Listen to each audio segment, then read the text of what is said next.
Good afternoon. I hope everybody had a great lunch. Today I'll be teaching this class from home.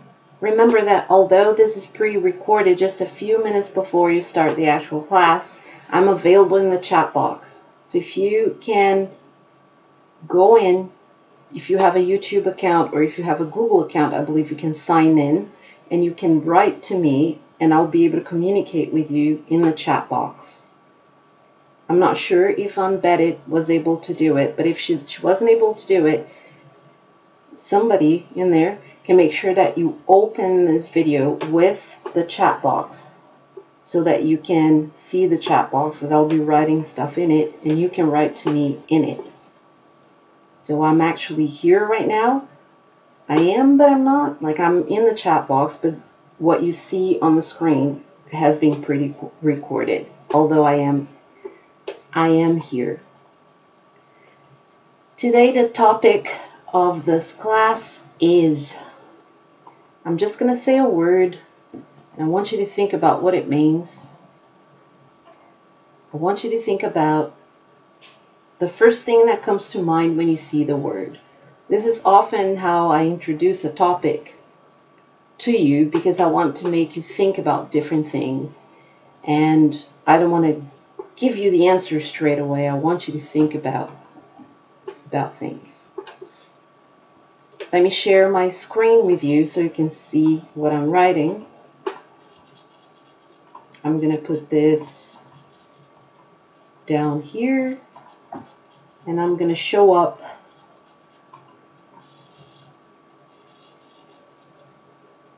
there. So maybe I can be there so we have more space to write over there. Okay.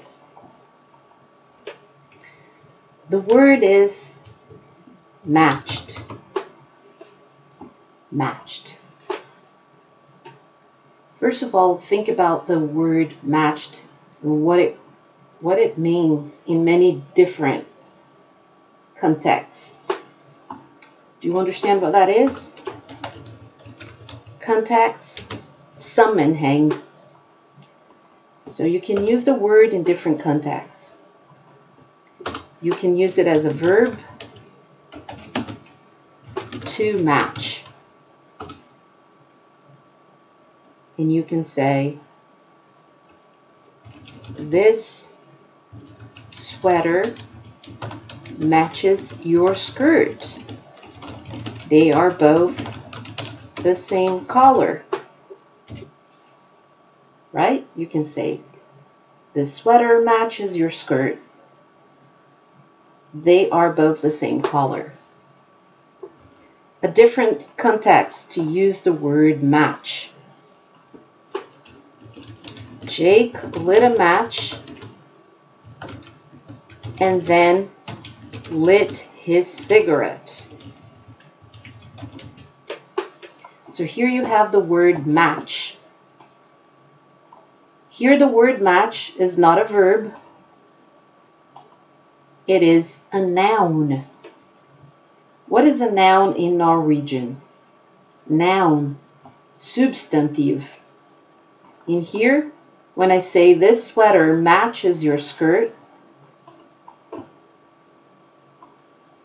matches is not a noun. That word is a verb.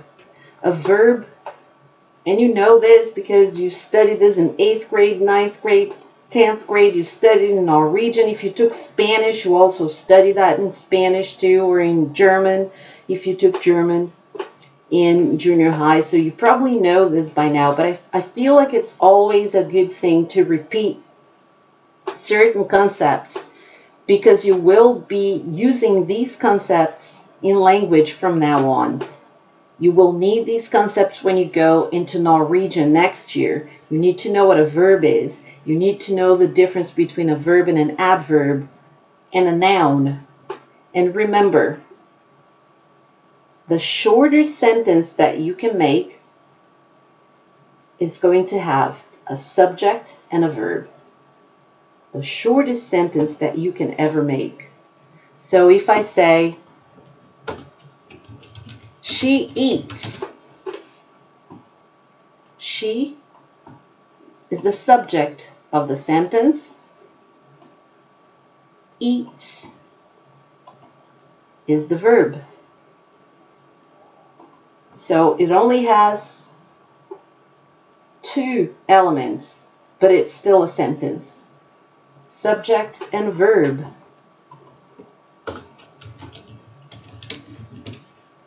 Subject plus verb. That's a sentence.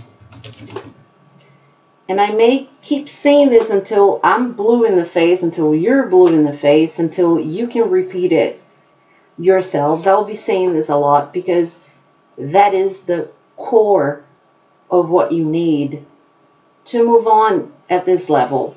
We're going to be writing essays. You have already started, and I have to say everybody in the group has done a tremendous job with their writing, and I can just see you getting better and better and better.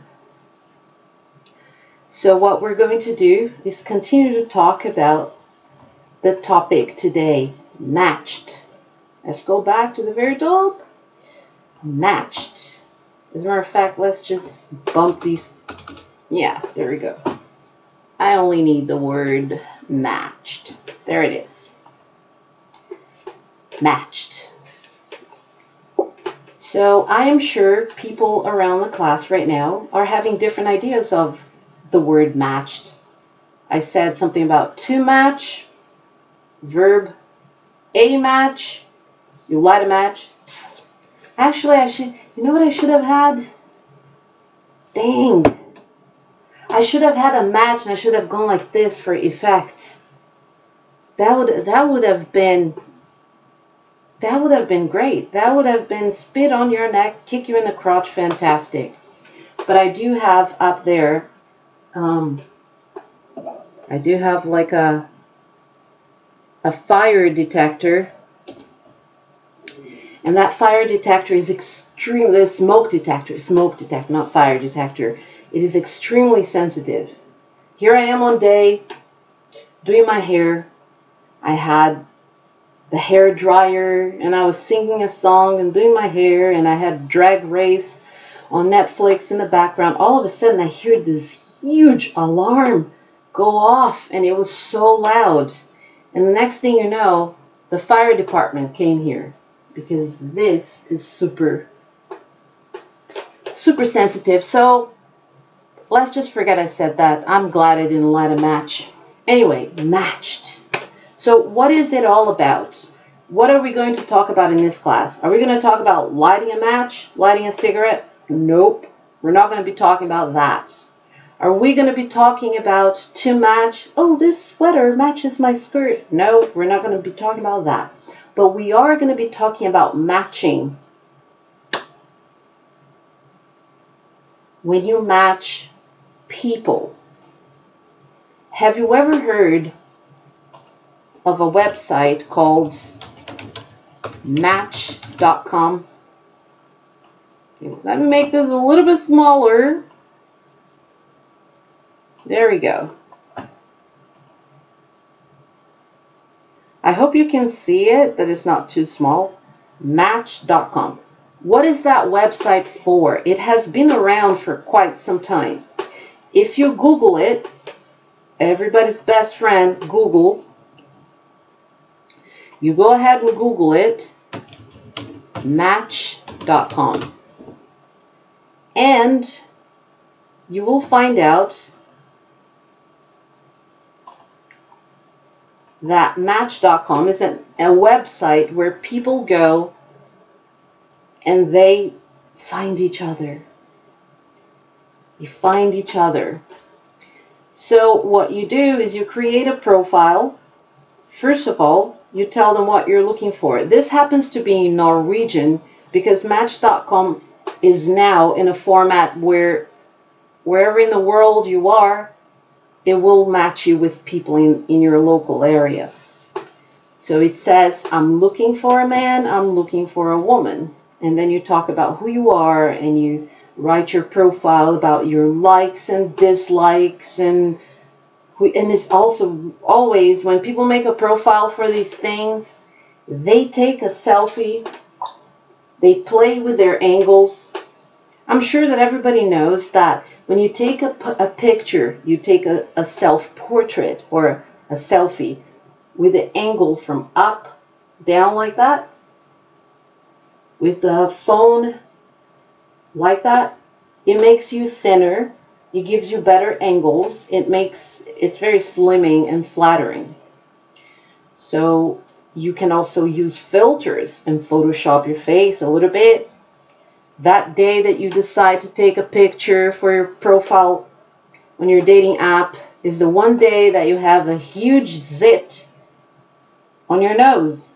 A zit, acne, which is it's not fantastic to put your picture for your when you do your profile picture somewhere, you want to look your best because people will look at you and they'll be like, wow, she is hot, I would like to date her.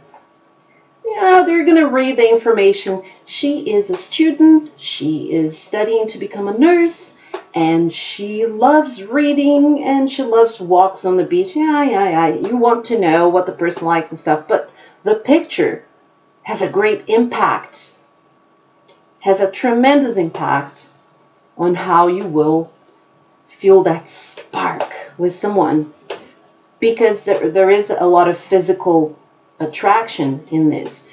So this is a dating website. Nowadays everything is an app. So it's like sometimes people have a phone with so many apps that they can't even find their calculator or their messages because they have everything is about apps nowadays. So people are most likely to use this on their phones rather than on the website. Another popular website for dating is called Tinder. I'm not a big fan of this kind of stuff. That's just my opinion. I would be very paranoid if I were single and trying to date and I had to put my picture there and I'm receiving messages from different guys, but also those guys are also messaging other people.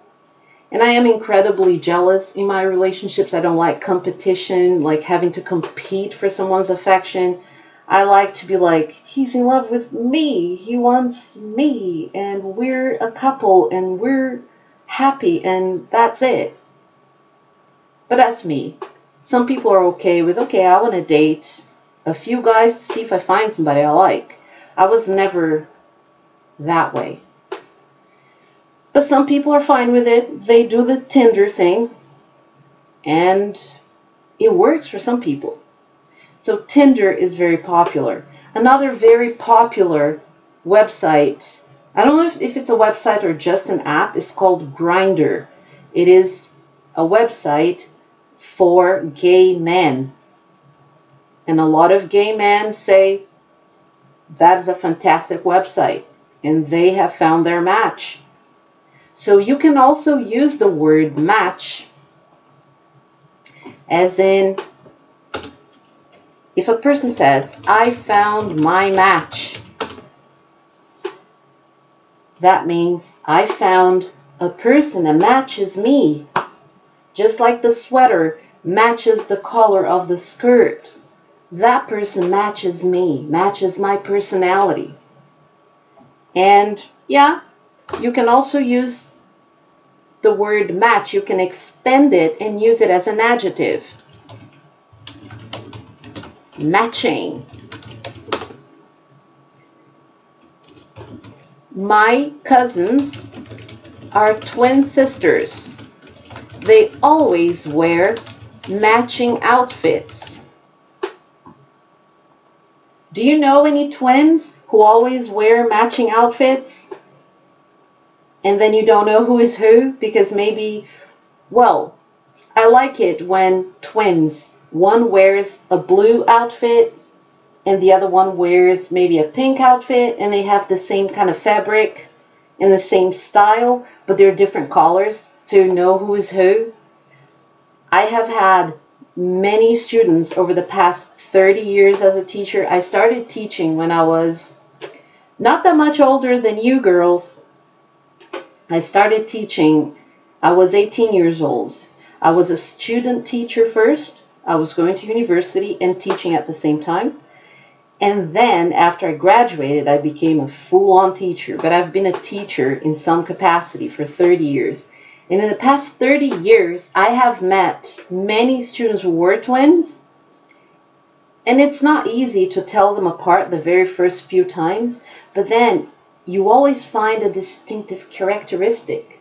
Maybe it's they have freckles. Like I have these freckles here. They have maybe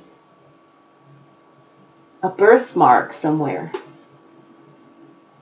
And let's face it, if they're wearing matching outfits, you just memorize, okay, so Brooke is wearing the pink skirt with the black shirt. And Brooklyn is wearing the yellow shirt. So you memorize the colors. If they're matching outfits, they're not the same.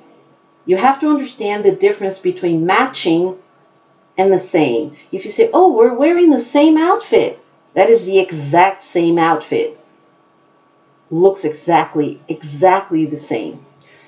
Matching outfits, they complement each other. They match. They complete each other. Right? They complete each other. So you can say, his personality matches my personality. We match. You can say that. But trust me, it's not a very good thing for you to say, hey, he completes me. He is my other half. I think that's not a good concept because you're supposed to feel complete. You're supposed to feel whole. Which reminds me, let's talk about this for a minute. The word whole and the word whole. Same pronunciation, two different meanings. The word whole, complete, utter, complete, whole. The word whole in Norwegian, I want to say it's hul, and if it's wrong, I apologize. Norwegian is my fourth language, and I learned it as an adult. So it's, the older you get, the more you will have to work. You will have to work a lot harder to get it. So learn English while you're young. If you were taking Spanish in junior high, maybe take a Spanish course while you're young because it will be easier for you, for your pronunciation.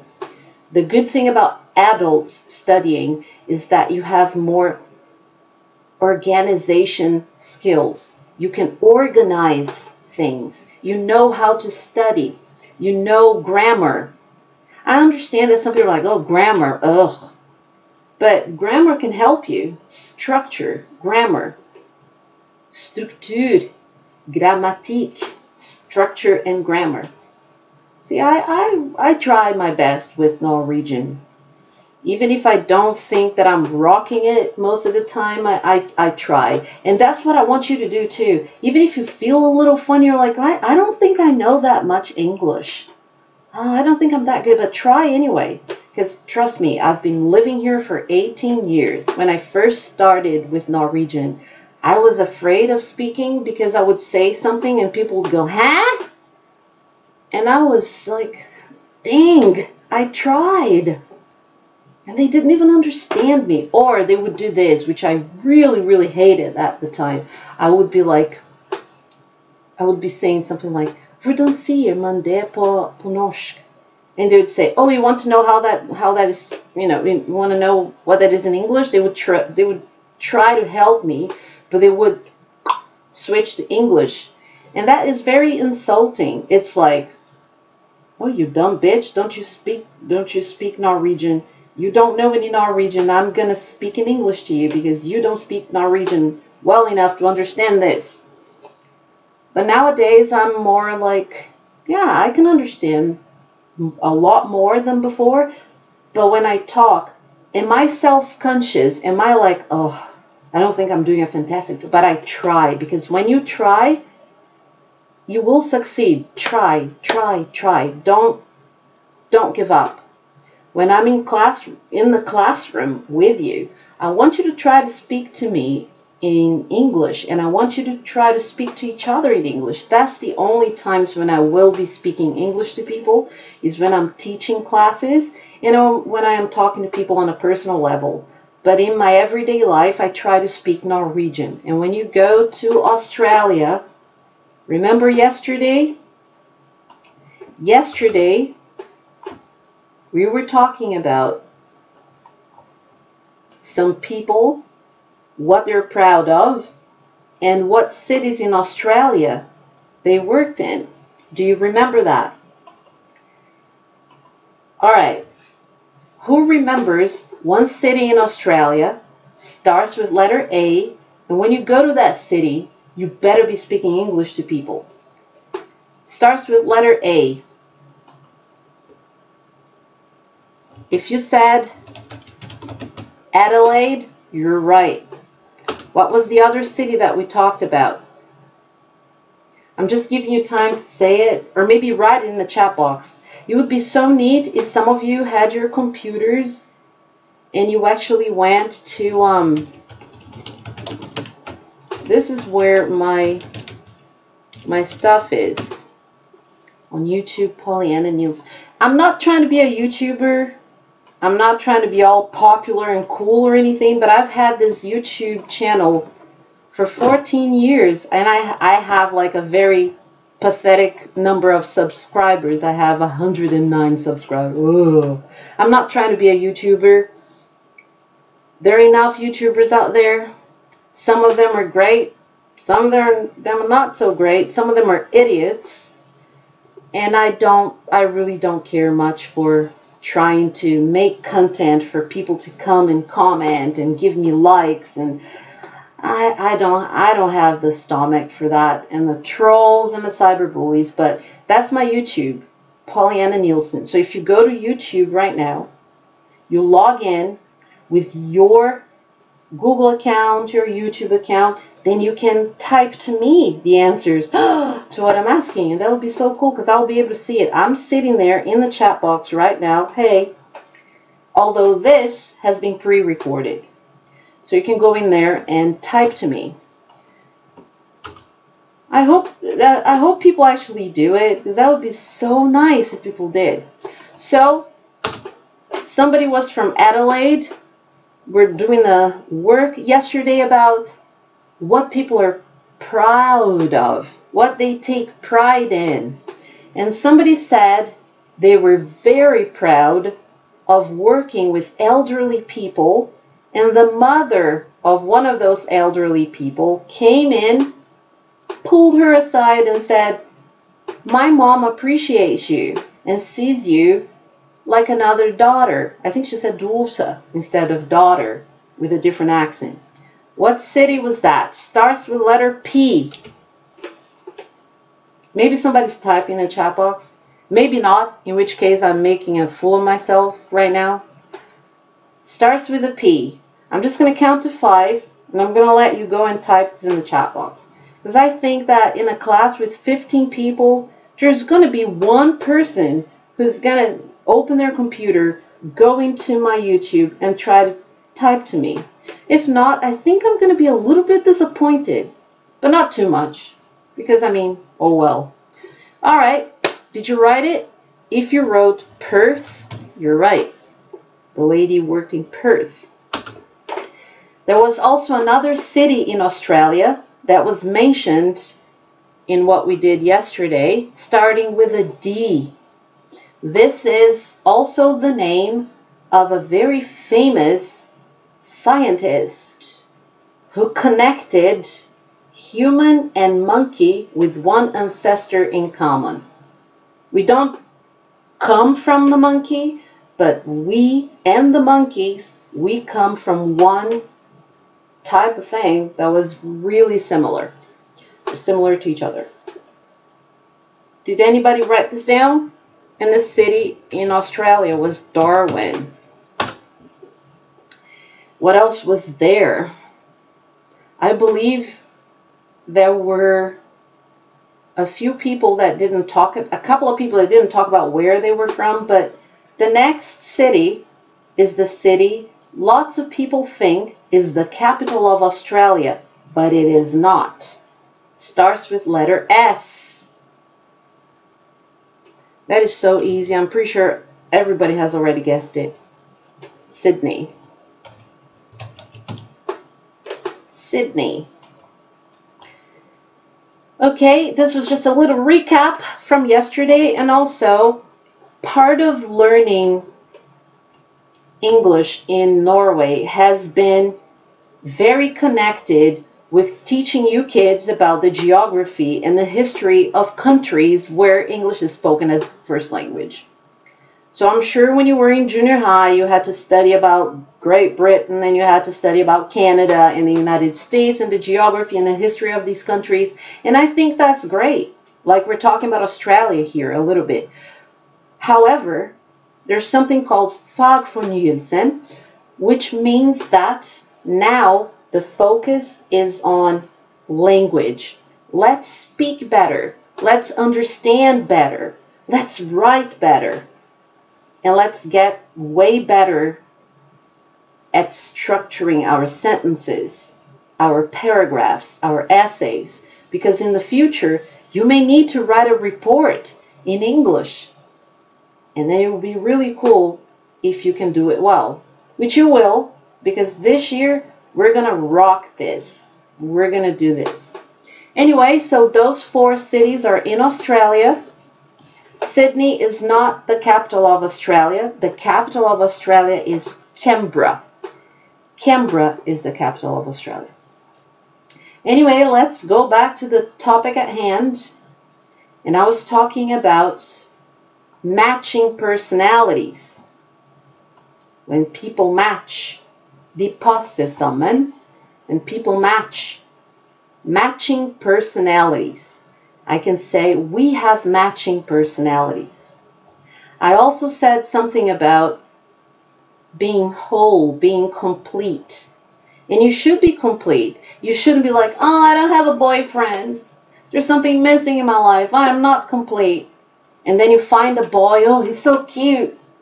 He's so cute and he has such a great personality and I feel so great around him. He completes me. No, none of that. He should be somebody that matches you but doesn't necessarily complete you. If he breaks up with you, you should still be strong and independent and fantastic. So you should feel complete without somebody, without a guy or a girl, in case you're into girls. So you should be complete by yourself, who you are. So I really believe in matching personalities, as in, I like to go to the movies. He also likes to go to the movies. We match. I like to watch RuPaul's Drag Race on Netflix. He doesn't like that, but he sits in the background doing his thing and he respects me for doing that. Great. So those are things that are, those are my points of view, by the way. You have full permission to disagree with everything I said.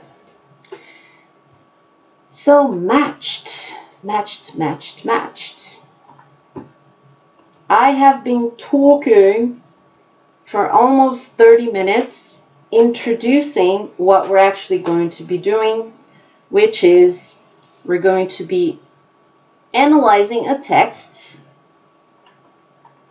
But don't get excited, it's not going to be anything difficult. I hope you can read this. This is supposed to be in the big screen. I really hope that everything works, and I hope there is sound, and I hope everyone can enjoy this. But if not, you can be watching this on your phone, you can be watching this on your computer. I really hope everybody is in. And I hope you really Because if you're not there, it's really going to be, no, you're there. Forget it. You're there. You have to be there. I'm going to be optimistic. All right, so this text, I don't want to say the word test, because whenever the students hear the word test, they want to disappear. If you want to see a terrified look on a student's face, all you have to do is say, oh, we're having a test. And then students are extremely nervous. Test situations can make people nervous. I have seen people who are so talented at English, people who are so good, but they don't believe in themselves, and they're so afraid of not getting a good grade that maybe they're so good, but at the moment when they're taking the test, they flunk the test because they were so nervous. So you should really be more confident. That will help you a lot. All right, so now we're going to listen and read on the screen if you can. It's a short text, and then we'll analyze it and look at the vocabulary. So I'm going to put this there.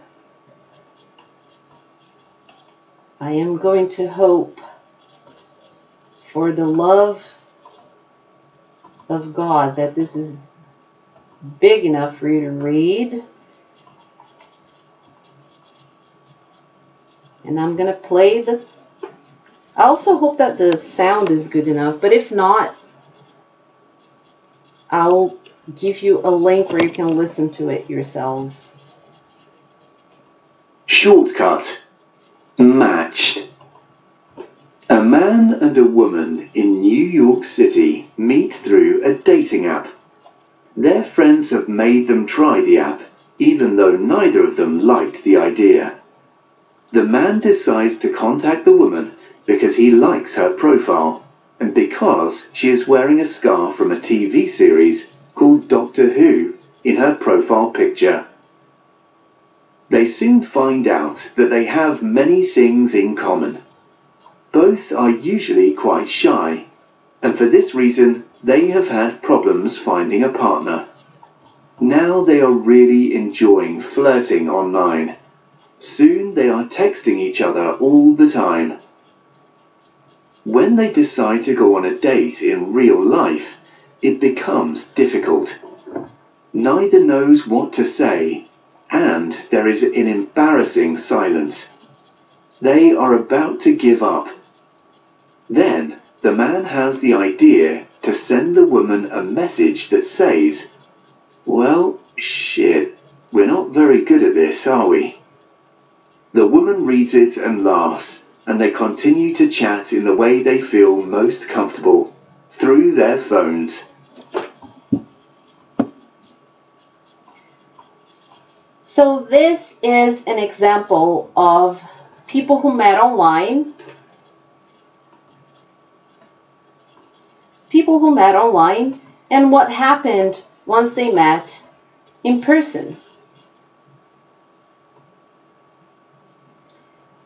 I have to say this, for the sake of safety, you should be very careful when meeting people from the online world. Make sure your parents know where you are at all times. Do not go home with people that you meet online. Be very careful what kind of information you give to people you meet online. It is very dangerous. It is very dangerous if you're not prepared. So here's a couple. They met on a dating app, and then later on, they met in real life. In real life, nowadays, I believe that most of you are like that. You text a lot, and I'm going to be honest with you girls, I'm doing this to represent like someone texting on their phone. But I only text with the one thumb. I'm not as fast as texting, but I'm really fast at typing on the computer. I type about 100 words a minute, but people text a lot. And you may notice that most of the communication nowadays is through text. People send text messages. People have different apps that they use. I know that when I was teaching at VG1 videregående, shout out to my old job that I loved, and also KVT, and because in later years when people are using more apps, everybody uses Snapchat. Snapchat was really popular with the kids that I knew. Before that, there were different apps that people used, but Snapchat seemed to be very popular. There's also something called WhatsApp, which is a very popular app in Brazil, and I believe Germany and other countries use it a lot, WhatsApp. And people just text all the time. Some people feel more comfortable writing something down than they do saying it out loud. I am the type of person, I really write a lot. My texts are so long, so devastatingly long, that I remember I wrote a long text to my daughter. I was giving her instructions to things that we were going to do and then I just got a text back from her. Just wake me up when you get home and we'll talk. I'm not going to read all that because I write a lot. I think most of my friends, I don't think they read my texts because they're extremely long. I write way too much. But nowadays there are also abbreviations that you can use to write faster. What's an abbreviation? For example, okay, let's make this bigger, shall we? This here, WYD. Instead of typing the whole thing, what are you doing? Instead of typing that, which I, as an English teacher, I want you to be writing, what are you doing? Right? I know that when you watch movies and you watch Netflix series and you listen to songs, what are you doing becomes, what you doing? What you doing over there? And sometimes it becomes even shorter. And people are like, what you doing? I don't want people to be doing that. I want you to speak clearly. Say the words. Use your pronunciation. But nowadays, if you're texting real quick and you really want to say to someone, what are you doing? So just, not that way. Yeah, that way, that way. So just type WYD. And the other person is going to know you're trying to say, what are you doing? There are others, for example, when I was teaching the other group, my other English group at the school, I have been blessed with the most amazing kids at Selbu videregående skole.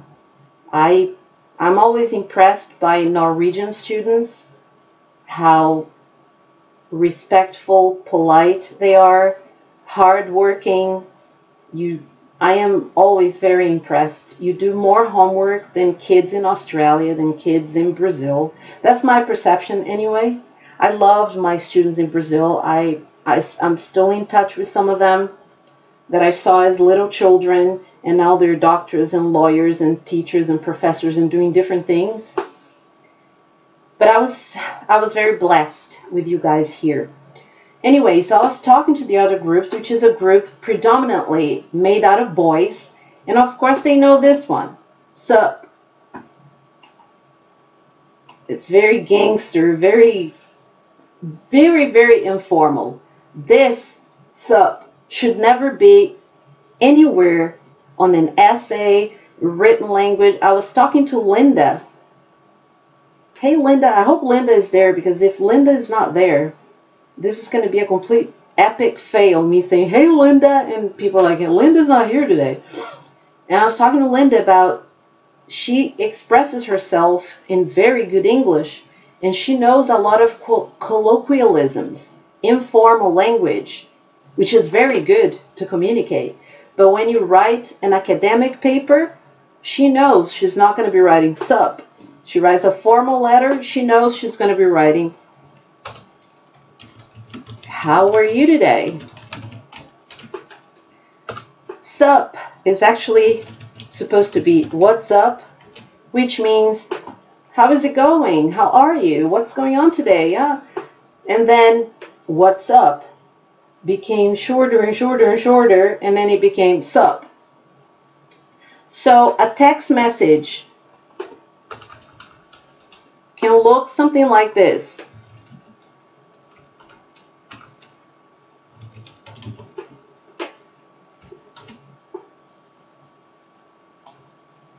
And that's your text message. How are you today? What are you doing?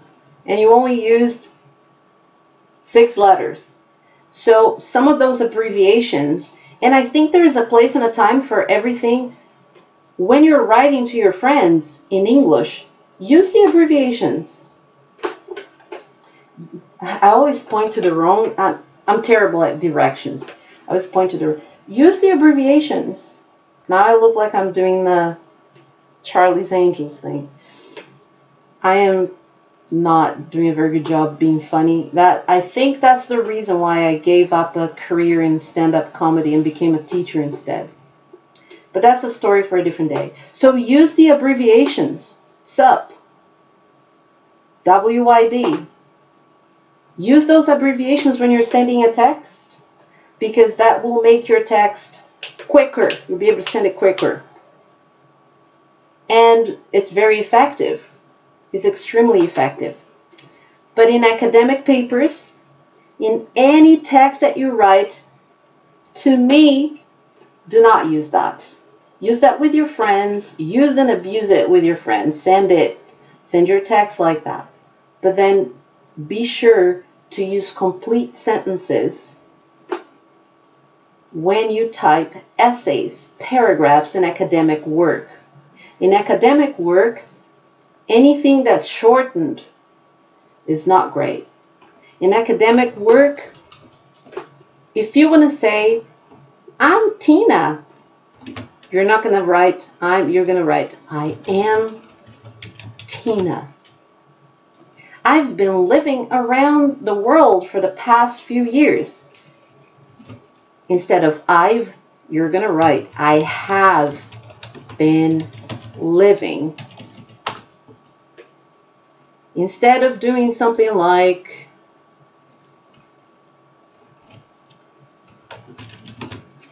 I'm not, do I am not. I won't do that. Do I will not do that. Write, stretch your words, make them complete, because that's what makes a good writer. That's what makes the difference between an okay writer and a good writer who knows their words.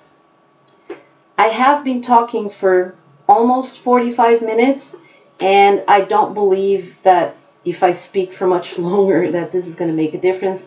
Unbedded has sheets for you to work on. I want you to be sitting down and translating those sentences. All the sentences are in English, and you will be translating them into Norwegian. This is something kind of similar to a part of the test that you're going to take. And I think it's really important that you practice. I think somebody was telling me one day something about something called överark. Just think of that sheet that you're getting from Unbedded as your överark. So you're going to work with that. You will finish that. As soon as you finish, give it to Unbedded, and you can go home as soon as you finish it. so you can go home a bit earlier today if you finish it. So it's been nice being here with you. I love being on camera. I love YouTube, Instagram, Facebook. That's about it. I don't do Snapchat. I tried TikTok for about a week, but I was like, I can't do this by myself. I'm not funny by myself. I need to have like a sidekick or something. And my daughter doesn't want to do TikTok, so that went to hell. Anyway, have a great day, and I'll see you all on Friday.